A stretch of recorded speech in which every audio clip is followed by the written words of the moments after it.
Hindi hadlang ang layo, maihatid lang ang assistive device tulad ng wheelchair sa mga nangangailangan. Ilang senior citizens at PWD ang nahandugan ng wheelchair mula sa provincial government ng Camarines Sur sa pamumuno ni Governor Elry Villafuerte. Sa bayan ng Lupi, ilan sa nabigyan ng wheelchair ay ang residente ng Barangay Belcruz na sina Tatay Cosme at Tatay Gilbert na parehong na-stroke. Matapos ma-stroke ay hindi na umano nila maigalaw ang ilang parte ng kanilang katawan. Kung bago kong stroke, pa talaga ako nakakalakaw.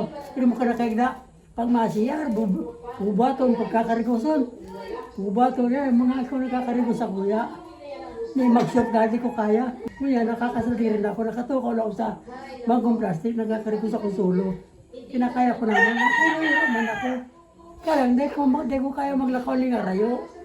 Hindi lang, yan, pagkaaga, nagbabalad-balad na. Stroke, tapos minamitis na tirapo na, din na nakakatindog. Samantala, kwento naman ng tiyahin ni Ayesa ay pinanganak umano itong may cerebral palsy kaya't hindi na rin ito makagalaw. Kinakarga na lamang ito ng kanyang pamangkin kapag maliligo o pupunta sa isang lugar. Bali sa pagkakaaram ko po, na ano po yan, kang talagang pagkaati niya, iyon na siya.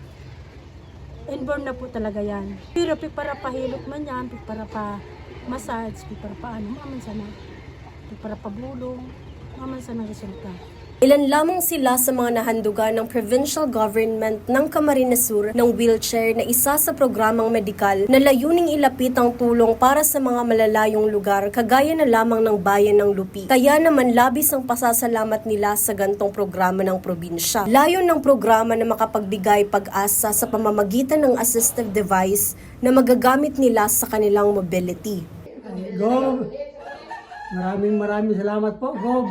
Dakulang tabang po ini sa kuya, natirawan mo ko ni wheelchair. Maraming salamat po. Tulong yan. Lalo kung malayo ang pupuntahan, mayroon siyang magagamit. Pero unang-una sa lahat, malaking tulong yan, di ba? Sa may mga ganyang kapansanan.